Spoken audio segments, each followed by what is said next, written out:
School থেকে 25 metre দূরত্বে বইছে গঙ্গা।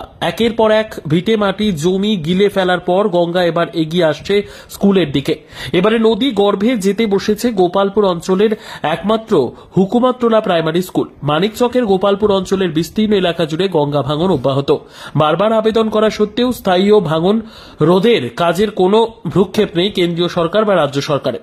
এবারে গোপালপুর অঞ্চলের প্রাথমিক স্কুল গঙ্গায় তলিয়ে যেতে পারে এমনই আশঙ্কা করছে এলাকার মানুষ। রীতিমতন চিন্তিত ছাত্রছাত্রী, শিক্ষক, অভিভাবক, অভিভাবিকা থেকে স্কুলের শিক্ষকরা। তাদের দাবি স্কুল যাতে অন্য কোনো জায়গায় নতুন করে তৈরি করা হয়।